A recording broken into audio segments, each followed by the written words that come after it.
Okay, let us start today's class with the remainder of the instrumentation.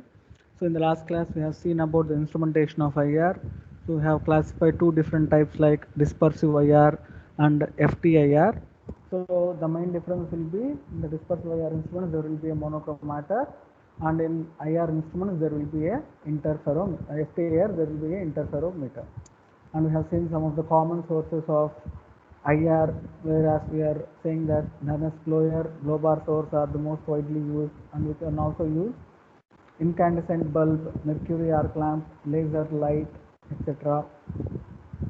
And talking about the monochromators, we have mainly said that whatever the monochromators like prisms or diffraction gratings which we are using, they should be prepared of either uh, alkali earth metal salts like sodium chloride or potassium bromide or lead uh, lead tellurate cesium iodide, like these kind of uh, substances, and we should not prepare them by using either glass or quartz. So those two will be absorbing the IR light very strongly, so we should not use those substances which are used in UV spectroscopy. So these are some of the list of the substances that can be used to prepare either the monochromators like prisms or gratings. So these are the constructions of prism. This is grating monochromators, and we have seen the sample cells and sampling of substances. So like that of UV, we can handle the solids, but also apart from the solids, we can also perform the analysis of different samples like liquid samples and gaseous samples. So this is the biggest advantage of IR, where we can use all the types of matter like solids, liquids, and so in the solids we have seen different methods like solids run in solutions, solid films, New-Jalmul technique, and KBR pressed pellet technique. To have seen how we will be preparing the pellet. This is the hydraulic press, and this is the pellet that we will get after preparing from the hydraulic press, and these are the sample cells which hold these pellets. And we have seen the liquid holder, and this is the gas sample holder where the path length is very high in order to get the signal very uh, highly or very intensely. Then, so in today's class, let us start with detectors of IR instrumentation. So basically, what is the function of a detector here? So the detector should be able to detect which wavelengths or which wave numbers or which frequencies have been absorbed by the sample and which are transmitted. So that is the main function of the detector. So in IR, we will be measuring what are the frequencies of mid-IR region that are absorbed by the sample and what are the frequencies that are not absorbed but transmitted from the sample substance. So this thing will be determined using the detectors in IR spectroscopy. So in UV visible spectroscopy, we classified the detectors as mainly as photo detectors, whereas in IR we call them, or we can classify them into two categories. One is thermal detectors, the other class includes photo detectors, thermal detectors and photo detectors. So here the thermal detectors means, so these class of detectors mainly determine the IR radiation by the changes in the temperature of the IR radiation. So generally speaking, IR radiation is having a high sensitive capacity to carry the temperature along with it. So ఆ లైట్తో పాటు ఏంటంటే temperature కూడా associate అయి ఉంటుంది. So you might be seeing in some of the movies, ఎయిర్పోర్ట్స్లో అక్కడంతా కూడా స్కానింగ్ చేస్తూ ఉంటారు, scanners, IR scanners. So IR scanners అంతా ఏంటి, they will send that particular light on to that body and they will detect the temperature. So మీరు ఒక human body picture వచ్చి ఉంటుంది. సో కొన్ని బాడీ పార్ట్స్ రెడ్గా ఉంటాయి, కొన్ని ఫీవర్ ఉందనుకోండి అక్కడంతా కూడా హెడ్ అంతా కూడా రెడ్గా ఉంటుంది, వెరాస్ మిగిలిన పార్ట్స్ అంతా కూడా గ్రీన్గా ఉంటుంది, అట్లా చూస్తుంటారు మీరు. So like that this particular IR light is majorly associated with high conduction of thermal energy along with it. So ఆ పర్టికులర్ ఐఆర్ లైట్కి థర్మల్ క్యారింగ్ కెపాసిటీ ఎక్కువ ఉంటుంది. కాబట్టి we are taking that property into account to measure the amount of light absorbed or emitted by the substance. So the main category of detectors that come under thermal detector include bolometers, thermistors, thermocouples and Gole cells. So these four are the main thermal detectors. Then coming to the photo detectors. So photo detectors are nothing but the detectors which will be determining the intensity of emitted light, intensity of absorbed light or intensity of transmitted light. So in same UV ఎలా అయితే discuss చేసామో ఇక్కడ కూడా అదే principal పైన depend అయింది. Photo detectors అంటే nothing but light యొక్క ఎనర్జీ ఆర్ ఇంటెన్సిటీని బేస్ చేసుకొని డిటెక్ట్ చేస్తే ఆ క్లాస్ ఆఫ్ డిటెక్టర్స్ని ఫోటో డిటెక్టర్స్ అంటాము. లేదు ఐఆర్ లైట్ యొక్క టెంపరేచర్ని బేస్ చేసుకొని కనుక డిటెక్ట్ చేస్తే we call it as bolometer, thermal detectors. Okay, so let us see these detectors in detail. So first of all, coming to the first type of thermal detector called as bolometer.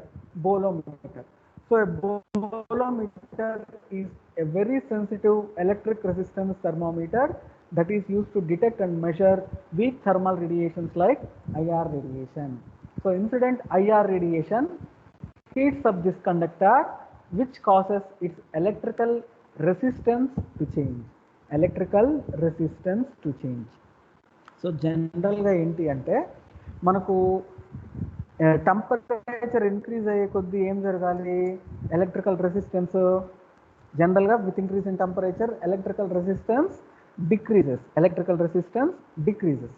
So ఇక్కడ కూడా same అదే జరుగుతుంది బోలోమీటర్స్లో. So temperature increase అయ్యే కొద్దీ ఆ metal పైన కనుక మనం ఈ ఐఆర్ రేడియేషన్ పంపించామనుకోండి, ఐఆర్ రేడియేషన్కి ఏముంటుంది అంటున్నాము, we're saying that IR radiation will be having certain thermal or heat energy. So ఇట్లాంటి హీట్ ఎనర్జీ ఆ మెటల్ పైన పడితే ఏమవుతుంది, ఆ టెంపరేచర్ ఇంక్రీజ్ అయినప్పుడు ఆ పర్టికులర్ మెటల్ యొక్క రెసిస్టెన్స్ కూడా మారిపోతుంది. వన్స్ కండక్టర్ రెసిస్టెన్స్ మారిపోతే there will be also a change in the current in the circuit. So ఆ పర్టికులర్ బేసిస్ పైన మనం ఆ శాంపుల్ నుంచి పాస్ అయిన ఐఆర్ రేడియేషన్ యొక్క ఇంటెన్సిటీని మెజర్ చేస్తాం. So in the right side we're having the representation of bolometer in the form of a Wheatstone bridge. So Wheatstone bridge అంటే it will be having four different junctions, junction 1, 2, 3 and 4 different జంక్షన్స్తో form అయిన ఒక electrical సర్క్యూట్ని మనం ఇక్కడ Wheatstone bridge అంటున్నాం. So if you see this Wheatstone bridge carefully, we are having two resistors. One is fixed resistor, the other is variable resistor. Fixed resistor and variable resistor. And the other two strips are made up of reference strip and indicator strip. So the reference strip to indicator strip ఉంది కదా, so these are the materials that we are talking about. So ఈ particular substances నే మనం ఇక్కడ reference strip అంటే nothing but it will be like a metal wire are metal plate లాగా ఉంటుంది అనమాట. సో దానికి మనం రెఫరెన్స్ స్ట్రిప్ అంటున్నాం, లేదు ఇండికేటర్ స్ట్రిప్ అంటున్నాం. సో రెండు కూడా ఒకే సబ్స్టాన్స్లో ప్రిపేర్ అయి ఉంటుంది. సో ఇక్కడ మనం ఏం చేస్తున్నాం చూడండి, we're shielding the reference strip from the indicator strip. So reference స్ట్రిప్ని ఇండికేటర్ స్ట్రిప్ని మనం షీల్డ్ చేస్తున్నాం. అంటే ఏంటి, ఈ పర్టికులర్ లైట్ ఏదైతే పడుతూ ఉందో అది రెఫరెన్స్ స్ట్రిప్ పైన మాత్రమే పడుతుంది. ఇండికేటర్ స్ట్రిప్ పైన నుంచి పడే లైట్ ఓన్లీ దీనిపైన మాత్రమే పడుతుంది, ఇంకెక్కడ పక్కన పడదు అనమాట. సో ఈ నాలుగు కూడా కనెక్ట్ చేసి మనం ఒక గాల్వనోమీటర్కి కనెక్ట్ చేస్తున్నాం. So galvanometer is an electrical instrument which gives the indication of electrical current flowing in the circuit. So ఇట్లా మెటల్ వైర్స్ 4 జాయిన్ అయిన తర్వాత మనకు ఒక సర్క్యూట్ ఫామ్ అవుతుంది. కాబట్టి కరెంట్ పంపించినప్పుడు ఒక సర్టెన్ కరెంట్ మూవ్ అవుతూ ఉంటుంది, దాని నుంచి కరెంట్ బయటకు వస్తూ అట్లా ఈ సర్క్యూట్ నుంచి ఇన్ అండ్ అవుట్గా ఉంటుంది అనమాట. సో ఇక్కడ బేసిక్గా ఏంటి అంటే మనకు ఇనీషియల్గా ఏంటంటే స్ట్రిప్స్ ఏం చేస్తాము అంటే kept under same condition. So ఇనీషియల్గా మనము ఎటువంటి శాంపుల్ తీసుకోలేదు అనుకోండి, we're not taking any sample, only blank మాత్రమే పెట్టాం. బ్లాంక్ ఇన్ ద సెన్స్ ఆ పర్టికులర్ కంపార్ట్మెంట్లో ఎటువంటిది అబ్స్టకిల్ లేదు అంటే ఏమవుతుంది, రెఫరెన్స్ స్ట్రిప్ పైన పడేది అలానే ఇండికేటర్ స్ట్రిప్ పైన పడే లైట్ ఈ రెండు కూడా ఒకే ఇంటెన్సిటీతో ఉంటుంది. అర్థమవుతుందా నేను చెప్పే పాయింట్? క్లియర్గా అండర్స్టాండ్ చేసుకోండి. సో ఇక్కడ మనం ఏం చేస్తున్నామంటే లైట్ సోర్స్ నుంచి వచ్చే లైట్ని 2 పార్ట్స్గా డివైడ్ చేస్తున్నాం. ఒక పార్ట్ని రెఫరెన్స్ స్ట్రిప్ పైన ఇర్రేడియేట్ అయ్యేట్టు చేస్తున్నాం, ఇంకో పార్ట్ని ఇండికేటర్ స్ట్రిప్ పైన పడేట్టు చేస్తున్నాం. సో ఇక్కడ రెఫరెన్స్ స్ట్రిప్ పైన పడే లైట్ ఓన్లీ సోర్స్ నుంచి మాత్రమే వస్తుంది, ఇది ఎటువంటి శాంపుల్ నుంచి పాస్ కాదు. అదే ఇండికేటర్ స్ట్రిప్ పైన పడే శాంపుల్ పాస్ అయ్యి వస్తుంది అన్నమాట. అర్థమవుతుందా? That is the difference that is being irradiated on reference and indicator strip. So ఇప్పుడు మనం ఇనిషియల్గా ఏం చేస్తున్నాము అంటే we're not taking any sample, ఎటువంటి శాంపుల్ తీసుకోవట్లేదు. సో అప్పుడు రెఫరెన్స్ స్ట్రిప్ పైన పడే లైట్ ఇండికేటర్ స్ట్రిప్ పైన పడే లైట్ ఎలా ఉంటుందమ్మా? సేమ్గా ఉంటుందా, డిఫరెంట్గా ఉంటుందా?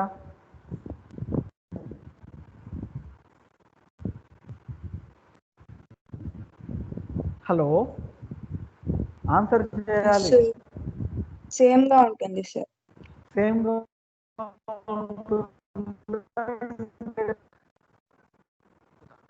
So since there is no sample which is present in the direction of light coming and falling onto the indicator strip, the indicator and reference will be equal. So appudu em chestamu ante this variable resistor in such a way that the resistance in the circuit will balance each other and the net current will be 0. So net current అనేది 0 గా ఉండేటట్లు మనం variable resistor. Then next ఏం చేస్తాము, once this is done, now will be placing the శాంపుల్ని ఇప్పుడు place చేస్తాం. So శాంపుల్ని place చేసినప్పుడు ఇక్కడ ఏమవుతుంది, శాంపుల్ కొంచెం లైట్ అబ్జర్వ్ చేసుకుంటుంది కదా. సో రెఫరెన్స్ స్ట్రిప్ పైన as it is complete light పడుతుంది, వేరే ఇండికేటర్ స్ట్రిప్ పైన ఎంత లైట్ పడుతుంది. సో శాంపుల్ అబ్జర్వ్ చేసుకోగా మిగిలిన ట్రాన్స్మిట్ అయిన లైట్ మాత్రమే ఇండికేటర్ స్ట్రిప్ పైన పడుతుంది, అంతేనా? సో ఇప్పుడు ఆటోమేటిక్గా ఈ లైట్ యొక్క టెంపరేచర్ డిఫరెంట్గా ఉంటుంది, ఈ లైట్ యొక్క టెంపరేచర్ డిఫరెంట్గా ఉంటుంది. ఎందుకని? Because intensities are different. So ఇక్కడ కంప్లీట్ లైట్ ఉంది కాబట్టి ఎక్కువ టెంపరేచర్ హోల్డ్ చేయొచ్చు, ఇక్కడ తక్కువ లైటే ఉంటుంది అంటే తక్కువ లైటే ట్రాన్స్మిట్ అయి ఉంటుంది కాబట్టి ఇది తక్కువ టెంపరేచర్ హోల్డ్ చేస్తుంది. సో ఇక్కడ టెంపరేచర్ డిఫరెన్స్ వచ్చింది అంటే ఆటోమేటిక్గా ఏమవుతుంది, change in temperature the electric changes. So once electrical resistance change అయితే ఈ వీట్స్టన్ బ్రిడ్జ్ ఏదైతే చెప్తున్నామో అది అవుట్ ఆఫ్ బ్యాలెన్స్కి వెళ్ళిపోతుంది. అవుట్ ఆఫ్ బ్యాలెన్స్ అంటే కరెంట్ 0 కాకుండా ఒక సర్టెన్ రీడింగ్ వస్తుంది. సో ఆ కరెంట్ రీడింగ్ ఎంత ఎక్కువగా ఉంది అంటే అంత చేంజ్ ఇన్ రెసిస్టెన్స్ ఉన్నట్లు. ఆ రెసిస్టెన్స్ చేంజ్ బట్టి మనము ఆ ఇన్కమింగ్ ఐఆర్ రేడియేషన్ యొక్క ఇంటెన్సిటీని, తర్వాత దాని amount of absorbed light or transmitted లైన్ని మెజర్ చేస్తాం. So this is how a bolometer works. So ఇక్కడ ఏం లేదు. So bolometer is a metal strip which has a property of changing its resistance with change in temperature. So ఇప్పుడు temperature change చేయడానికి ఆ metal strips మనం ఏం చేస్తున్నాం, మన ఐఆర్ రేడియేషన్ ఏదైతే ఉందో లైట్ సోర్స్ నుంచి వచ్చేది అది 2 ఈక్వల్ హాఫ్గా డివైడ్ చేసి ఒక హాఫ్ని డైరెక్ట్గా రెఫరెన్స్ స్ట్రిప్ పైన డైరెక్ట్ చేస్తున్నాం, ఇంకో దాన్ని శాంపుల్ నుంచి పాస్ అయితే చేస్తున్నాం. సో ఇనిషియల్గా శాంపుల్ కనుక ఏది లేకపోతే రెండింటికి ఒకే అమౌంట్ ఆఫ్ లైట్ వస్తుంది కాబట్టి ఒకే టెంపరేచర్ ఉంటుంది. సో మనం ఈ రెసిస్టార్ని అడ్జస్ట్ చేసి కరెంట్ని 0కి తెస్తాం. వన్స్ శాంపుల్ పెట్టిన తర్వాత ఏమవుతుంది, amount of light that is coming through the sample will be changing. So that ఈ temperature changes, ultimately the resistance of this indicator strip also changes. So ఇలా చేంజ్ అవ్వడం వల్ల అగైన్ అవుట్ ఆఫ్ బ్యాలెన్స్ కండిషన్కి వచ్చి net current అనేది గ్యాలనోమీటర్లో చూపిస్తుంది. So by changing that current you can determine what is the intensity of light absorbed or transmitted. So if you see the disadvantage of this particular bolometer, here you can see that the response time is too long. Response time is too long. Ma vinapadtunda? Hello, is it audible?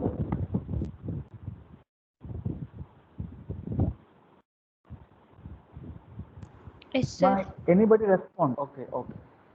Then coming to the next detector called as thermistor. So thermistor is made of a fused mixture of metal oxides. Again here thermistors are also metal wires which are made up of metal oxides.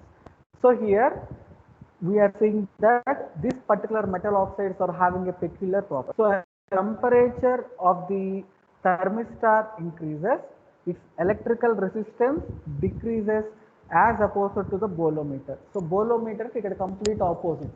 So ఇందాక బోలోమీటర్లో ఏంటి అంటే మనము with increase in temperature decrease అని చెప్పాం కదా, అక్కడ temperature increase అయితే రెసిస్టెన్స్ కూడా ఇంక్రీజ్ అవుతుంది బోలోమీటర్లో. వెరాస్ థర్మిస్టార్లో ఏంటి అంటే కంప్లీట్గా ఆపోజిట్ అనమాట. సో ఎలక్ట్రికల్ టెంపరేచర్ కనుక ఇంక్రీజ్ చేస్తే ఎలక్ట్రికల్ రెసిస్టెన్స్ డిక్రీజ్ అయిపోతుంది, which is exactly opposite to that of bolometer.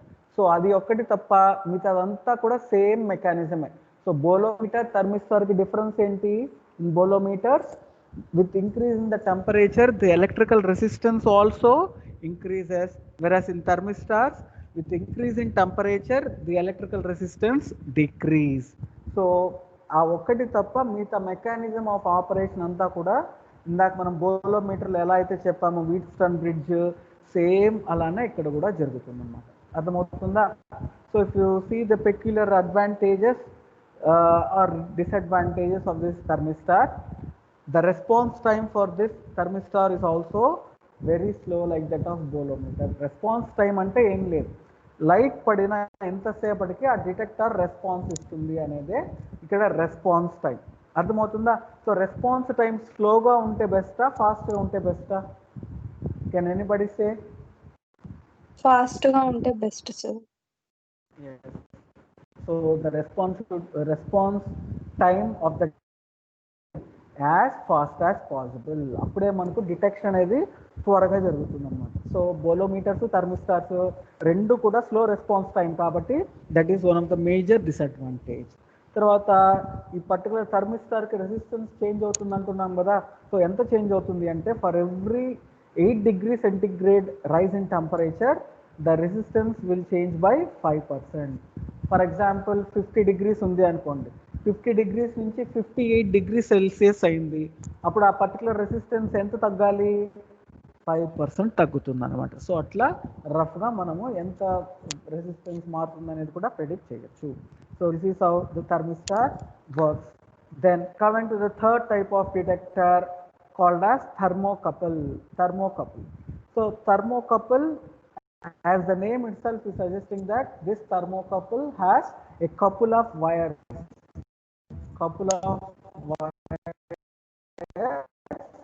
metal A and metal B, where two metals are joined together. ఇక్కడ మనం చూడొచ్చు కూడా మనం జాయిన్ చేసి two junctions will be formed. అంతేనా? 2 wires జాయిన్ చేసాం కాబట్టి 2 junctions ఫామ్ అయింది. ఇది ఒక జంక్షన్, ఇది second junction. So they can be called either as hot junction or cold junction, or cold. So ఇక్కడ చూడండి ఈ పర్టికులర్ థర్మోకపుల్స్ అనేది ఎలా వర్క్ అవుతాయంటే they have a peculiar property.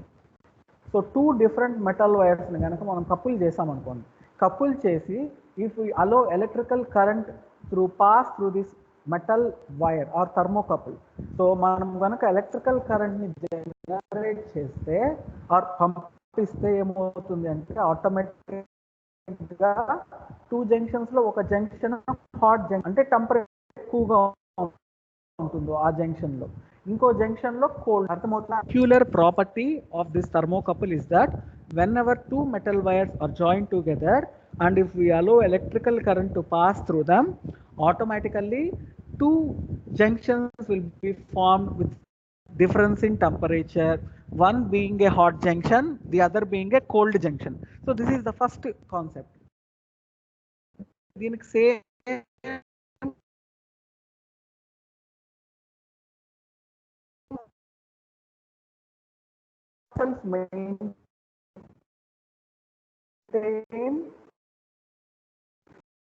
ఇక్కడ టెంపరేచర్ ఇంక్రీజ్ చేసి పెట్టాం, ఇక్కడ టెంపరేచర్ డిక్రీజ్ చేసి ఎక్స్పోజ్ చేసాం అనుకోండి, అప్పుడు ఆటోమేటిక్గా మనం కరెంట్ పంపించకపోయినా కూడా certain current will start flowing through the metal wire junctions. అర్థమవుతుందా? ఇక్కడ చూడండి 2 కాన్సెప్ట్స్.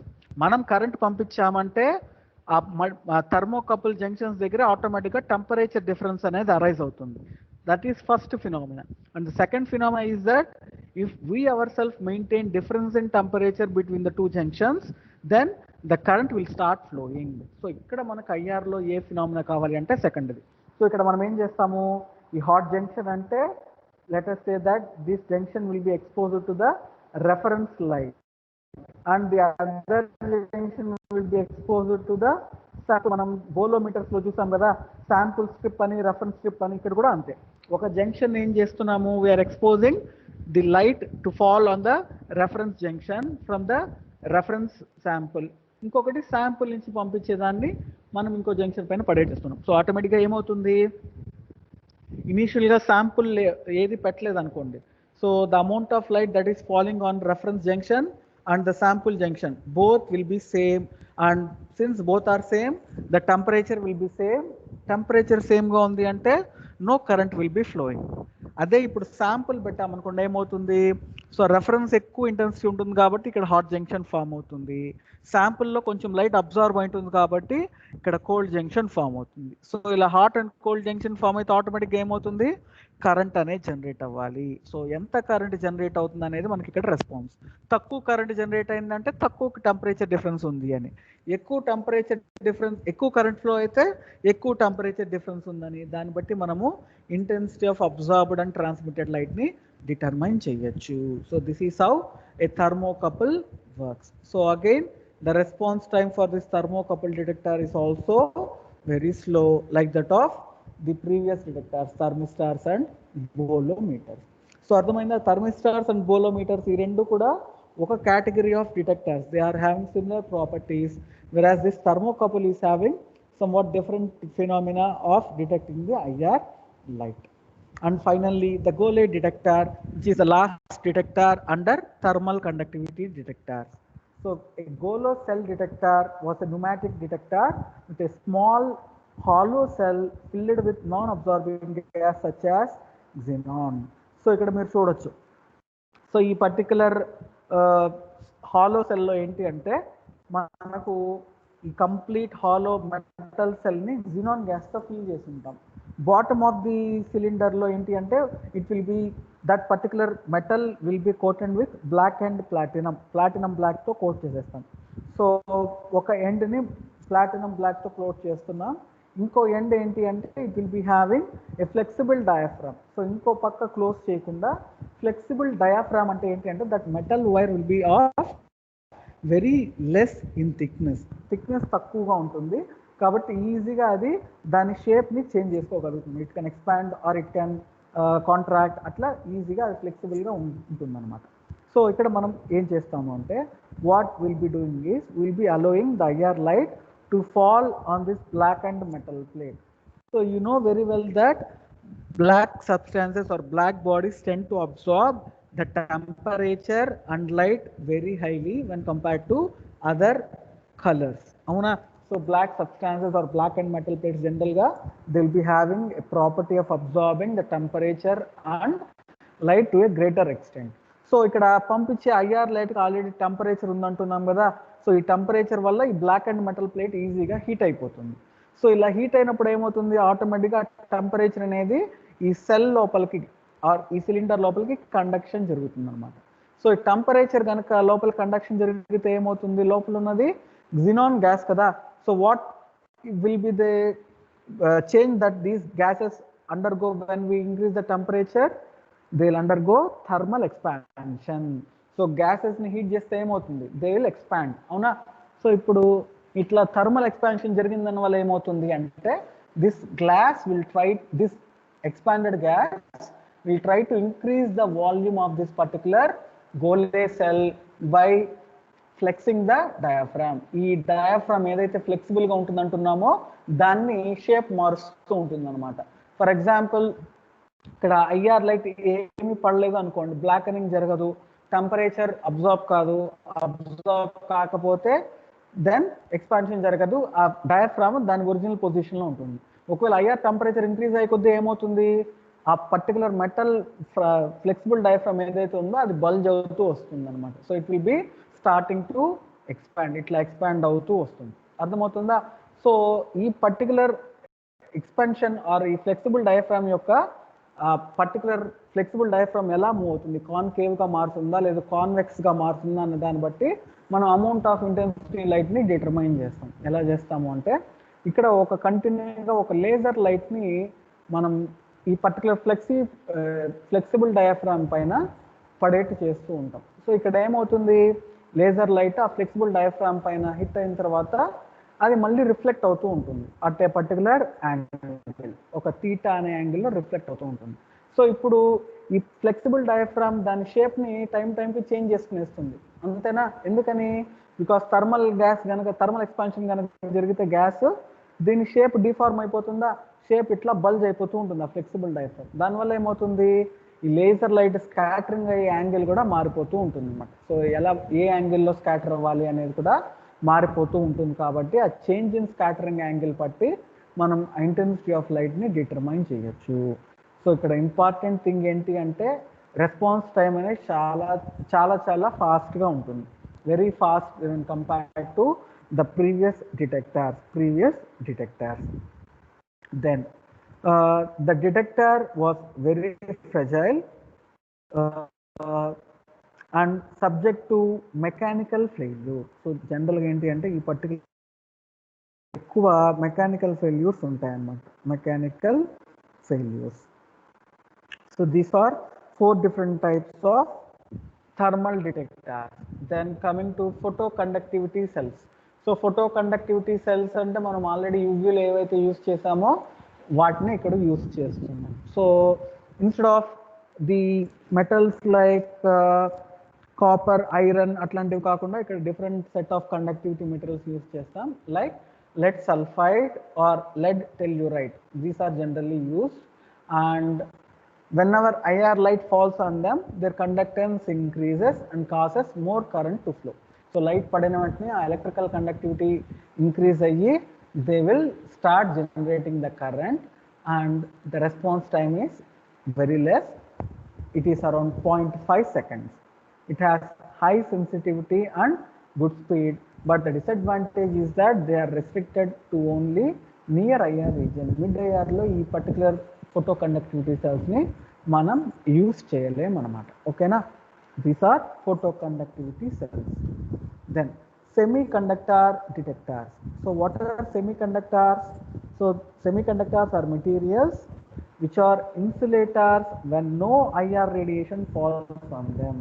సో ఐఆర్ లైట్ కనుక వాటిపైన పడలేదు అనుకోండి, ఆ మెటల్ సబ్స్టెన్సెస్ ఎలా ఉంటాయి ఆర్ ఆ మెటీరియల్స్ ఎలా ఉంటాయి, they will be insulators. What are insulators? They are nothing but non conductors of electricity. Electric current వాటి నుంచి కండక్ట్ కాకపోతే అట్లాంటి సబ్స్టెన్సెస్ని మనం ఇన్సులేటర్స్ అంటాం కదా. సో ఐఆర్ రేడియేషన్ కనుక పడినప్పుడు ఆ పర్టికులర్ సబ్స్టాన్సెస్ కనుక ఎటువంటి ఎలక్ట్రిసిటీని కండక్ట్ చేయకపోతే we call them as insulator. We call them, they are like acting like insulators, but they become conductors or like conductors. So అదే ఈ కండక్టర్స్ తీసుకున్నాం అనుకోండి, లైట్ ఉన్నా పడకపోయినా they will be always conducting electricity. అదే insulators అంటే light ఉన్నా లేకపోయినా they will always do not conduct any electricity. So ఈ రెండిటికి మీడియం ఆర్ హైబ్రిడ్ సబ్స్టాన్స్ మనం సెమీ కండక్టర్ అంటాం. So it is neither a conductor nor an insulator. So conductor ఎప్పుడు radiation పడినప్పుడు కండక్టింగ్, రేడియేషన్ పడకపోతే నాన్ కండక్టింగ్ సబ్స్టాన్స్గా form అవుతుంది. So exposure to radiation causes a very rapid change in their electrical signal and resistance, therefore they will give a rapid response to the IR signal. So examples of semiconductor తీసుకుంటే lead selenide, indium antimonide, indium gallium arsenide and mercury cadmium telluride. So these are the most commonly used semiconductor detectors. So ఈ particular substances కి ఈ semiconductor nature ఉంటుందన్నమాట. So semiconductor detectors are very sensitive and very fast. The fast response time has permitted rapid scan IR to become a reality as it is used in FTIR spectrophotometry. So మనకు already 2 different types of instruments ఉన్నాయని తెలుసు, ఏవేవి? Dispersive IR, ఎఫ్టిఐఆర్, అవునా? So ఈ dispersive ఐఆర్లో use చేసేవన్నీ డిటెక్టార్స్ ఏంటి అంటే జనరల్గా స్లో డిటెక్టార్స్ ఉంటాయి. మనం ఇందాక చూసాం కదా థర్మల్ డిటెక్టార్స్, అవన్నీ కూడా డిస్పర్సివ్ ఐఆర్లో వాడతారు. వేరే ఎఫ్టీఐఆర్లో ఏంటి అంటే మనకు ర్యాపిడ్ రెస్పాన్స్ ఇచ్చే డిటెక్టార్స్నే వాడాలన్నమాట. సో మనకు ర్యాపిడ్ రెస్పాన్స్ ఇచ్చే డిటెక్టార్స్లో ఎఫ్టీఐఆర్కి సూట్ అయ్యేది సెమీ కండక్టర్ డిటెక్టార్స్ అంటున్నాం. So these conductors are suitable for FTIR detection. Then coming to pyroelectric detector. Pyroelectric detector. So pyroelectric detector ఏంటి అంటే change their electrical polarization as a function of temperature. So these materials may be insulators, electric materials or semiconductors. So జనరల్గా ఏంటి అంటే ఒక substance తీసుకున్నాం అనుకోండి, are ఒక particular dielectric జనరల్గా సబ్స్టెన్స్ ఛార్జ్ క్యారీ అవుతుంది. Let us say that a battery cell ఏంటి అంటే అప్లైడ్ అది ఎలా ఉంటుంది అంటే దాంట్లో ఉండే పాజిటివ్ నెగిటివ్ ఛార్జెస్ అన్నీ కూడా డిస్ట్రిబ్యూట్ అయిపోయింది, ర్యాండమ్గా డిస్ట్రిబ్యూట్ అయిపోయింది. No current is flowing. అదే కరెంట్ కనుక ఫ్లో అయినప్పుడు లేదు కరెంట్ ఉన్న ఎన్విరాన్మెంట్లో కనుక వీటిని ప్లేస్ చేస్తే ఈ ఛార్జెస్ అన్నీ ఎలా డిస్ట్రిబ్యూట్ అవుతాయంటే they will be polarised. Polarisation అంటే ఏంటి? పాజిటివ్ ఛార్జెస్ అన్నీ కూడా ఒకవైపుకి వచ్చేస్తాయి, నెగిటివ్ ఛార్జెస్ అన్నీ కూడా ఒకవైపుకి వస్తాయి, ఎలక్ట్రికల్ ఛార్జెస్. సో ఇట్లాంటి మెటీరియల్ని మనం డైఎలక్ట్రిక్ సబ్స్టెన్స్ అంటాం. అండ్ ఈ ఫినామినాని ఎలక్ట్రికల్ పోలరైజేషన్ అంటాం. అర్థమవుతుందా? So whenever there is no current or electric field the charges will be distributed randomly. అదే ఇట్లాంటి సబ్స్టాన్స్ని మనము ఎలక్ట్రికల్ ఫీల్డ్లో కనుక ఆర్ ఎలక్ట్రికల్ డిశ్చార్జ్ దగ్గర పెడితే the charges which are present in that particular system will be polarized into two different charges. One is positive charge and the other is negative charge. మళ్ళీ current field నుంచి తీసేసామనుకోండి, they will be coming back to their normal state.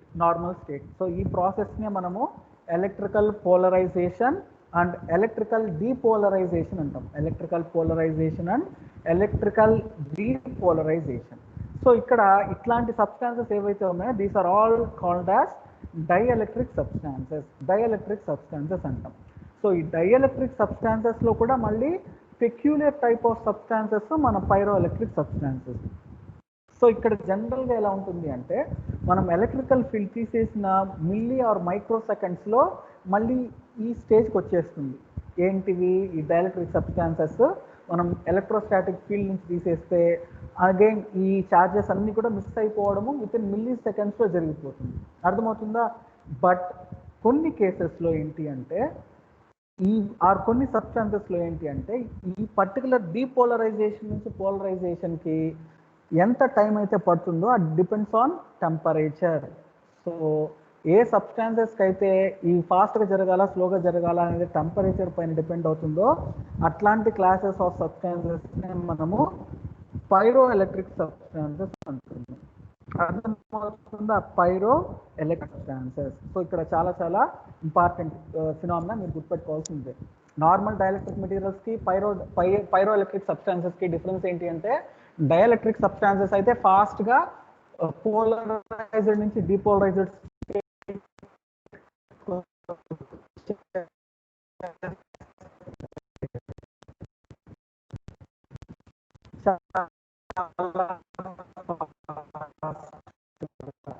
But వెరాస్ పైరోఎలక్ట్రిక్ substances.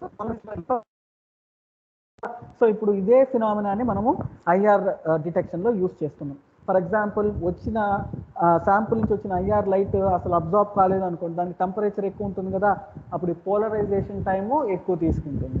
అదే sample absorb చేసుకుంది అనుకోండి ఏమవుతుంది? తక్కువ లైటే transmit అవుతుంది. తక్కువ లైట్ ట్రాన్స్మిట్ అయ్యి డిటెక్టర్ పైన పడింది అంటే తక్కువ టెంపరేచర్ ఉన్నట్టు. సో తక్కువ టెంపరేచర్ ఉంది అంటే it will take different time to get to the normal state. So ఇట్లా temperature dependent polarisation and depolarisation మెకానిజంతో ఈ డిటెక్టర్స్ అన్ని వాడతాయి. సో మోస్ట్ ఆఫ్ ది ఇన్స్ట్రుమెంట్స్లో ఇవి వాడుతూ ఎక్కువగా పైరోఎలక్ట్రిక్ డిటెక్టర్స్. సో ఎగ్జాంపుల్స్ కనుక చూస్తే the most commonly used pyroelectric material is deuterated triglycerine sulphate.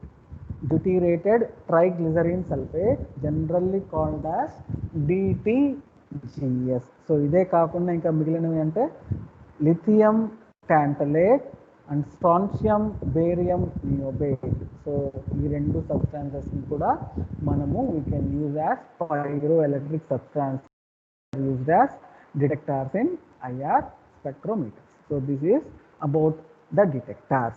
So ఇక్కడ వరకు మనం చెప్పినవన్నీ కూడా these are the detectors which are used in dispersive IR, and this completes the dispersive IR instrumentation. Then coming to the FTIR instruments. FTIR.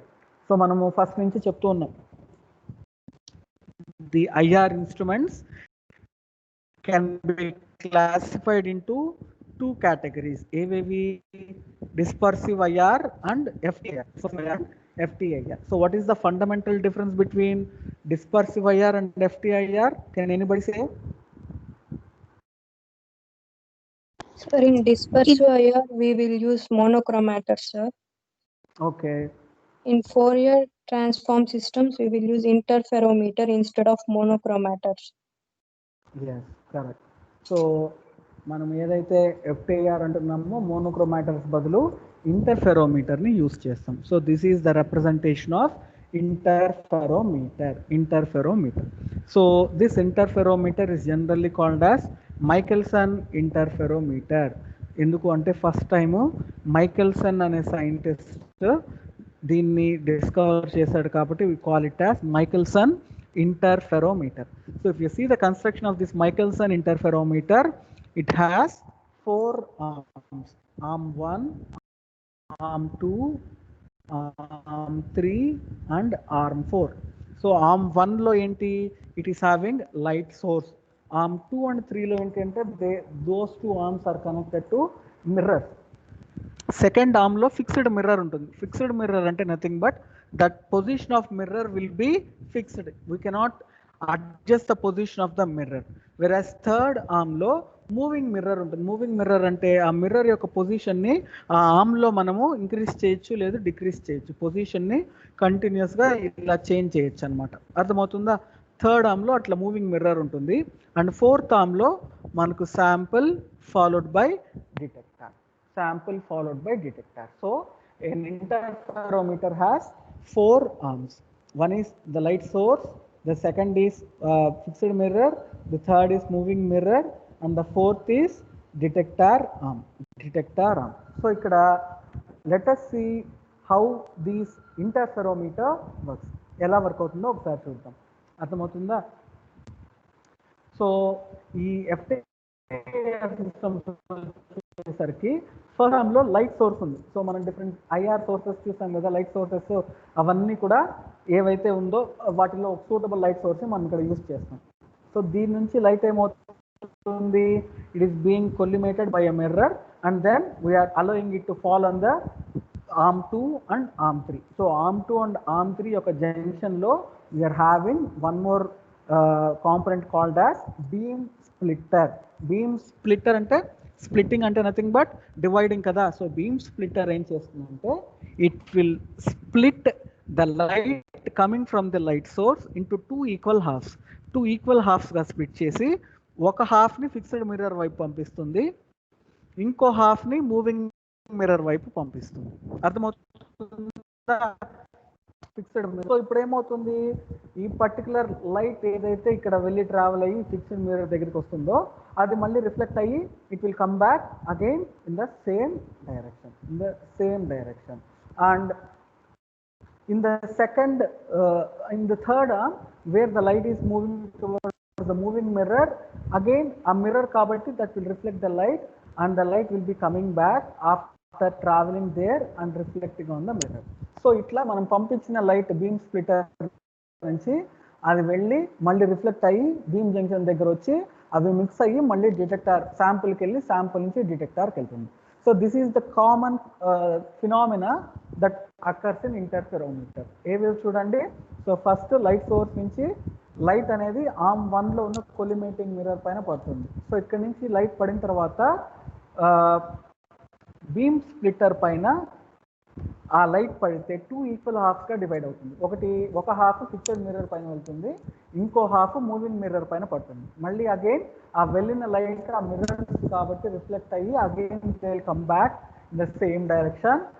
They will meet again at the reflection beam splitting point and they will travel towards the fourth arm where the sample will be present followed by the detector. So itla manaku general mechanism anamata. But ikkada interferometer ki dispersive IR ki manam cheppina major difference enti, dispersive instruments lo monochromators ఉంటాయి. So monochromators ఏం చేస్తాయి, they will allow only one particular frequency of light to fall at a particular time.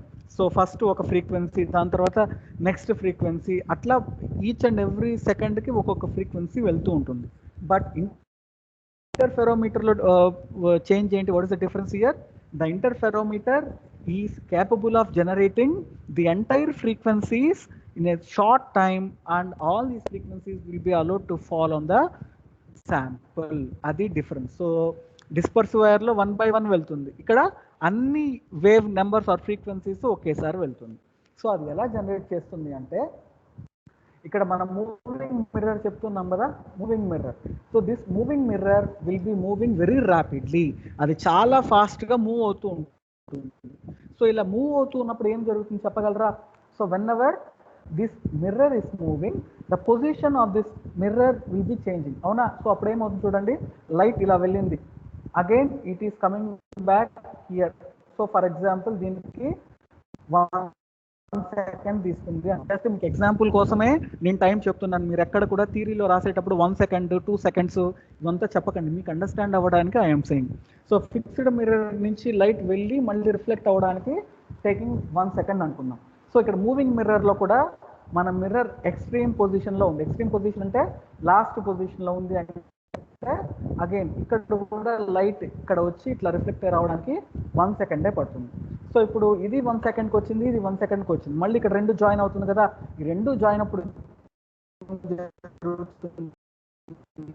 అంటే ఈ రెండు in phase లో ఉంటాయి కాబట్టి constructive interference. So constructive interference అంటే ఇక్కడ మీరు చూడొచ్చు, రెండు వేవ్స్ కూడా వాటి పీక్ మ్యాక్సిమా పీక్ మినిమా ఒకేలాగా ఉన్నాయి కదా, అట్లా రెండు వేవ్స్ కనుక సేమ్ టైంలో మ్యాక్సిమంకి సేమ్ టైంలో మినిమంకి వెళ్తూ ఉంటే దాన్ని ఇన్ ఫేజ్ అంటాం ఆ రెండు వేవ్స్ని. అలాంటి రెండు వేవ్స్ కనుక ఇక్కడ వచ్చి జాయిన్ అయింది అనుకోండి, the resultant wave will be double that of these two waves. ఈ రెండు వేవ్స్ మిక్స్ అయితే ఎంత పెద్ద వేవ్ అవుతుందో అంత పెద్ద వేవ్గా మనకు ఫామ్ అవుతుంది. ఇప్పుడు కన్స్ట్రక్టివ్ ఇంటర్ఫరెన్స్ జరుగుతుంది. సో కన్స్ట్రక్టివ్ ఇంటర్ఫరెన్స్ ఎప్పుడు జరుగుతుంది? Whenever this in phase waves are meeting in phase. అదే ఇప్పుడు నెక్స్ట్ ఫ్రాక్షన్ ఆఫ్ సెకండ్లో ఆ మిర్రర్ కనుక ఇక్కడికి వచ్చేసింది అనుకుందాం, that position has been change. ఇప్పుడు ఏమవుతుంది చూడండి, ఫిక్స్డ్ మిర్రర్ మళ్ళీ లైట్ వెళ్తుంది, అది మళ్ళీ తిరిగి రావడానికి 1 సెకండే పడుతుంది.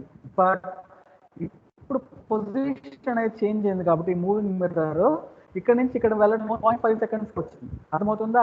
సో ఇక్కడ స్లోగా వస్తుంది, ఇక్కడ ఫాస్ట్గా వచ్చేస్తుంది. అప్పుడు ఏమవుతుంది, ఈ రెండు కూడా అవుట్ ఆఫ్ ఫేజ్లో మీట్ అవుతాయి. అవుట్ ఆఫ్ ఫేజ్లో మీట్ అయినప్పుడు ఇలా వేవ్ లెంత్ వేవ్ నెంబర్ మారిపోతూ ఉంటుంది అన్నమాట. సో ఇట్లా each and every wave length or wave frequency మనకి ఏదైతే మిడ్ ఐఆర్ రీజన్లో ఉంటుందో దాన్ని మనం ఈ మూవింగ్ మిర్రర్ యొక్క పొజిషన్ని చేంజ్ చేస్తూ ర్యాపిడ్గా ఒకే టైంలో జనరేట్ చేస్తాము. అవన్నీ కూడా with in short span of టైంలో ఫాస్ట్గా ఈ శాంపుల్ పైన వచ్చి పడుతుంది. సో శాంపుల్ ఆ పర్టికులర్ శాంపుల్లో ఏ ఏ గ్రూప్ ఫ్రీక్వెన్సీస్ ఉన్నాయో ఆ ఫ్రీక్వెన్సీ ఆఫ్ లైట్స్ని అబ్జర్వ్ చేసుకుంటుంది, మిగిలినవన్నీ ట్రాన్స్మిట్ చేసేస్తుంది, అండ్ డిటెక్టర్ ఆ లైట్ని డిటెక్ట్ చేస్తుంది. అర్థమవుతుందమ్మా ఎలా వర్క్ అవుతుంది ఇంటర్ఫెరోమీటర్? సో డిస్పర్సివ్ ఐఆర్కి ఎఫ్టీఐఆర్కి మెయిన్ డిఫరెన్స్ వచ్చిందే ఈ రెండునే. సో ఏవేవి అంటే, one is we are using monochromators in dispersive IR instruments, and in FTIR we are using interferometers. So డిస్పర్సివ్లో మనకు ఒక వేవ్ నెంబర్ తర్వాత ఇంకో వేవ్ నెంబర్ వెళ్తుంది, అదే FTIRలో అన్ని వేవ్ నెంబర్స్ ఒకేసారి వెళ్తాయి. సో ఇక్కడ మనం 2 ఇంపార్టెంట్ అడ్వాంటేజెస్ చూడొచ్చు. ఏంటిది? So one is high throughput of radiation reaching the detector at a greater than 80 to 200 times than that of monochromator. So మోనోక్రోమాటర్తో కంపేర్ చేస్తే మనకు ఆ వేవ్ లెన్స్ అన్నీ కూడా 200 times ఫాస్ట్గా రీచ్ అవుతాయి శాంపుల్కి. Second advantage, because the detector monitors all the frequencies simultaneously, an entire spectrum takes approximately 1 second to record, whereas in dispersive it takes up to 10 to 15 minutes.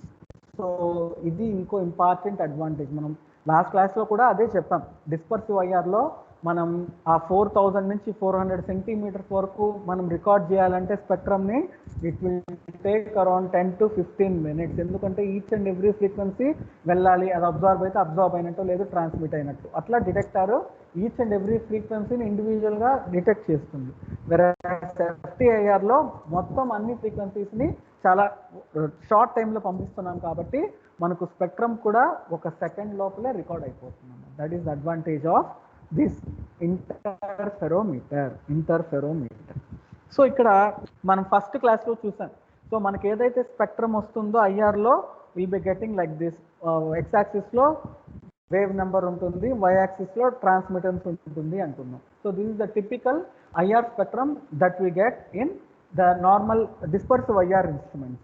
అదే మనము interferometer use చేసామనుకోండి, will be getting a spectrum called as interferogram. So ఈ ఇంటర్ఫెరోగ్రామ్ని మనము IR స్పెక్ట్రమ్గా convert చేయాలి అంటే we are using a mathematical operation called as Fourier transform equation. Fourier transform equation అనేది ఒక మ్యాథమెటికల్ ఈక్వేషన్. సో ఇంటర్ఫెరోగ్రామ్లో వచ్చిన రిజల్ట్ అంతా కూడా మనం ఆ ఈక్వేషన్లోకి ట్రాన్స్ఫార్మ్ చేస్తే మనకి ఈ సిగ్నల్ కాస్త ఇలా కన్వర్ట్ అవుతుంది.